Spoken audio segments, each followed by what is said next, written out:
Ladies and gentlemen, President Trump was fantastic. He was fantastic, and his speech was historic. And really, when you look at the past month, from a hawkish foreign policy that I told everyone, I said, you might not like President Trump's personality, but he is against never-ending counterinsurgency conflicts. He wants to remove Americans from regions of the world that President Biden now says, well, we have to send a message. Well, you wouldn't have to send a message if we removed our presence. There's no reason for us after 20 years to be in the same region of the world without any definition of victory, without any defined national interest. There's no reason for us to be there. We were there because Bush, Cheney, and Rumsfeld and the Lincoln Project people, who are now completely disgraced, got us into an era of never-ending conflict. President Obama, with a failed NATO intervention, continued. These are more grandiose in terms of missteps and mistakes and catastrophic decision-making than anything Trump did on Twitter.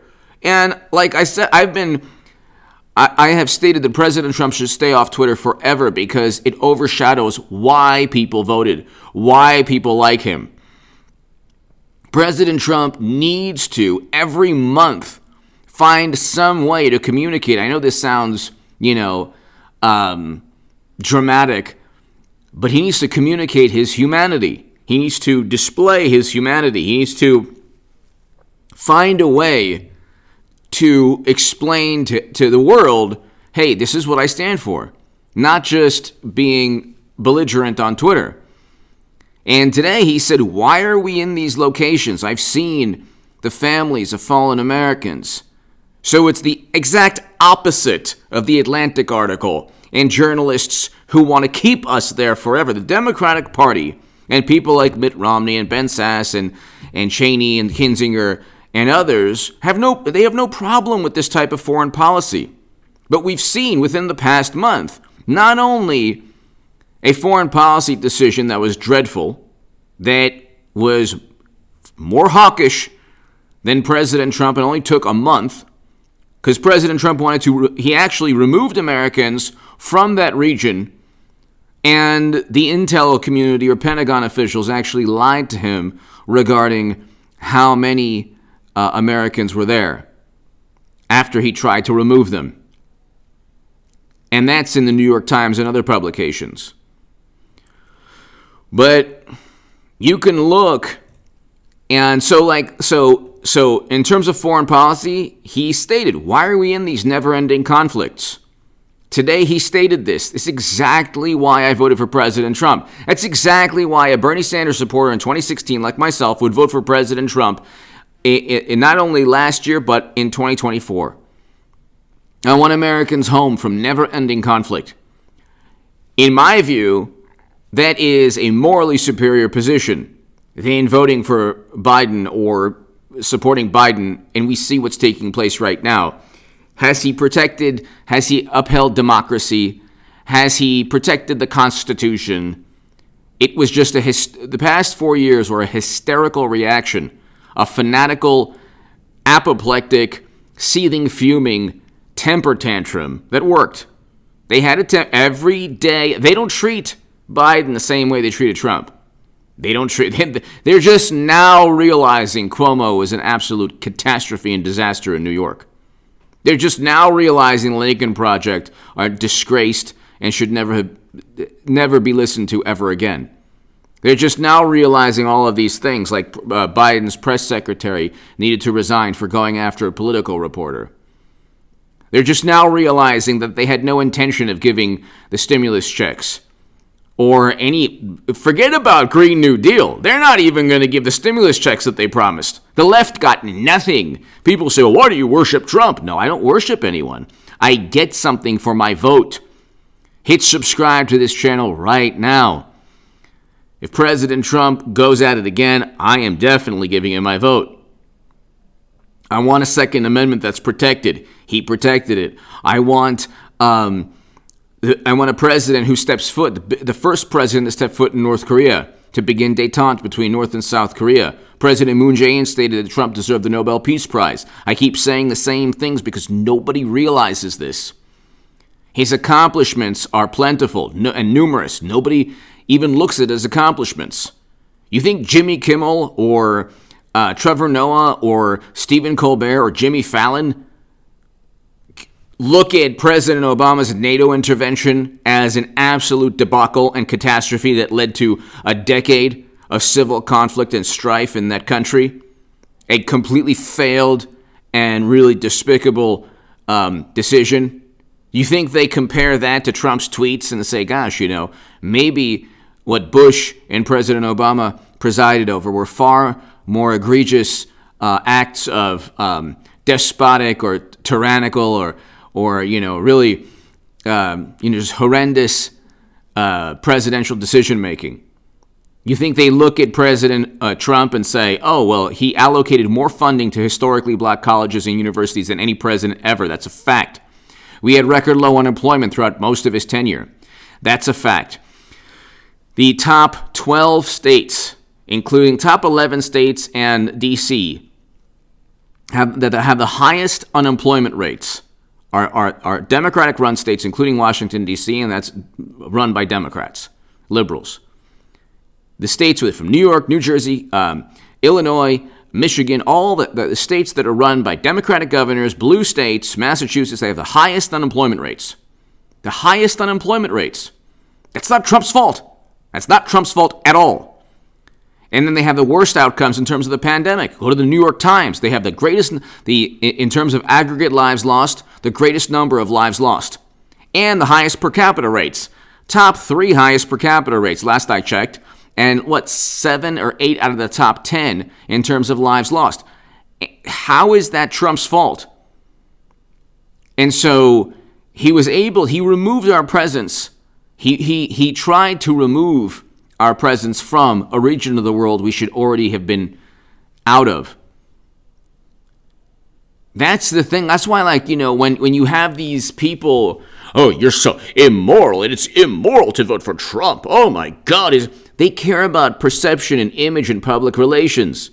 They don't know. You're not really getting so everything from oh my God, cages and this Biden's doing the same. You're talking about the same thing but with a smile. And you can't even get it into what President Obama allowed with the Senate report. I can't even talk about it because of the algorithm. But again, Biden is actually accused of what Donald Trump talked about in a hot mic as whatever kind of banter. I mean, it was nuts. I've never heard that in a locker room, but Biden was actually accused of that. It doesn't resonate in the minds of liberal Democrats. It's impossible for them to understand that the guy they voted for is actually accused of what they've obsessed over pertaining, it was an admission. It wasn't a deposition, and nobody has accused him of that specific act. But Biden was actually accused. So you have people who believe these myths about Trump, that he never said a certain type of people or fine people. He never said that. Go to the C-SPAN. He never said that. He never called the pandemic a hoax. He was talking about the media response. There were so many. He never talked about Drano or, Clorox or whatever. He never stated those things. They had to. And the Atlantic article was, you're talking about really atrocious journalism. Where are the sources and the quotes attributed to Biden and the sources and people say? And where's all the hearsay and gossip? You don't get that now, do you? You don't get that. Now, the desired outcome has taken place, so everyone's calm. And then Democrats say, you see, everything's calm now. Aren't you happy? And the left is like, no, we're not happy. The left got nothing. People who supported Trump and voted for him got a lot. protection of the Second Amendment, a reversal of failed U.S. foreign policy. Trump ended arms deals. And this is Biden and Democratic Party foreign policy. We're going to send a message to the same people we're going to try to negotiate with. Does that make any sense at all without sanctions? So you remove sanctions, but you send a hawkish message. And you're supposed to then trust that country. Does that make any sense at all? People say, well, he was against an agreement, so that's a hawkish stance. No, it's not. No, it's not. Negotiating is different from what Biden just did. They were saying, oh my God, he's going to get us into this major conflict. Then he was the first president to step foot in North Korea. A paradigm-changing moment for the world. For the world. And he got no credit. 1 or 2 days of coverage, barely. The Abraham Accords. And I mean, don't get me started on like the lack of awareness pertaining to like Democrats, the left. They see things as good versus evil. That's it. That's it. No nuance. No. And so I can't talk about the issues in detail, but on social media, I don't have Twitter. I told people 2 years ago, get off Twitter. It is the worst. People are now realizing Twitter is the worst place on the planet to be. The absolute worst place on the planet to be. It's a place where absurd ideas, nonsensical, irrational ideas get amplified and get filtered through the American political system. Generally, it's Democratic Party talking points. And you have a situation where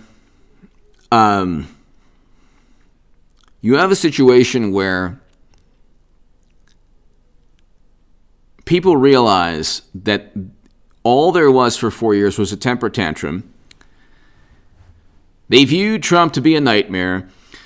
They said that he's tarnishing democracy, or he's ruining democracy, or he's tearing up the Constitution. Now you have President Biden. And so how is he benefiting the country? The same things. He's almost governing. Like, has life changed for anyone aside from being disappointed? Because if you're on the left, you're disappointed. You were lied to. See, Trump doesn't lie to his base or his supporters or Republicans or people who voted for him or former progressives who voted for him. You get a president who stands up to a lot of really terrible special interests, whether it's corrupt intelligence officials or Hollywood or whatever. You get a president who protects the Second Amendment, who reverses U.S. foreign policy. That's important. That's a lot more important than climate change. Want to know why? We've yet to hear, and climate change is very important, but we've yet to hear when the planet's going to end. The planet could end immediately if you put a whole bunch of nuclear countries with nuclear capability in one location, one powder keg. Not good. And Clinton, the genius, wanted a no-fly zone above Damascus. So that's not very smart. That would be Top Gun 1, 2, 3, 4, 5, and then that's it. No more films because we wouldn't have a planet. Even Noam Chomsky and Stephen Hawking stated, they say, yes, climate change is important, and the first thing, though, is nuclear proliferation or the potential for a nuclear conflict. That could end the planet really quickly. We shouldn't be in a region of the world where you have 5 or 6 other major countries all with different interests in mind.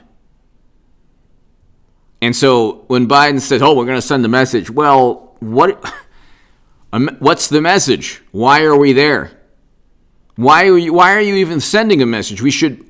President Trump tried to bring home Americans from that region, from that specific region. And even Bernie Sanders was, it has to be an orderly withdrawal. What a phony. What a fake. My God almighty. And all my articles in 2016 went viral.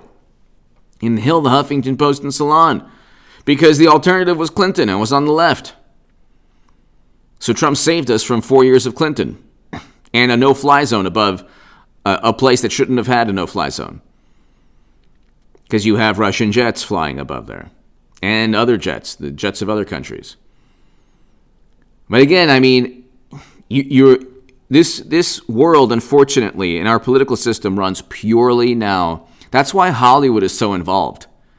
You constantly need to prop up the Democratic Party. If you didn't have all of late night, if you didn't have every Hollywood director, if you didn't have Twitter, if you didn't have corrupt intelligence officials, if you didn't have like 5 or 6 or 7 major Republicans, you wouldn't really have a Democratic Party. You would have a bunch of different factions that don't like one another. Okay, progressives don't like establishment Democrats, and the furthest left don't like any of them. Well, although it's quite bizarre because even the ones on the furthest left, they just always vote blue no matter who. So the whole thing is dysfunctional. But you get that, like what I'm trying to say is like people don't get it. Like, you worship Trump. Like, no, I don't worship Trump. I get something for the vote. That's why when I was on the left and I said, well, what does it matter if President Trump won, we get a less militant, less hawkish foreign policy. That's a good thing. That's the most important issue we face as a country. Nobody sees it that way on the left. They care about words. They care about perception, public relations, image. That's what they care about. That's what they care about. So when our president falls asleep or just, you don't know what he's saying, and oh, by the way, he got $10 to $12 million from speeches and books. Have you heard him speak? Have you read a book that he's written anyway? Certainly had nothing to do with his son Caligula. And that's the thing. You have tech algorithms that prevent discussion of legitimate controversies. I mean, they're propped up by every conceivable possible advantage, and they still have the smallest majority in Congress. Like one of the smallest majorities in the history of Congress. So, ladies and gentlemen, yes, I would definitely support Trump in 2024. And all the apoplectic, seething, fuming, they're the despots. They're the totalitarians trying to erase people from history simply because of like a tweet. You think that they want to define people by a word or words in cyberspace because it has nothing to do with justice or morality. When you had like all these wonderful, morally superior liberals going after Trump every day on Twitter, that wasn't about morality. That was a political tool that they utilized to gain momentum and energy and enthusiasm. They don't have enthusiasm from their policies. They railroaded Bernie Sanders in 2016. He was completely thrown under the bus and railroaded. They have no intention of the policies like Green New Deal and legislation, because they passed a resolution, which was nothing, and universal basic income and Medicare for all. These are Green Party policies. They're not Democratic Party policies.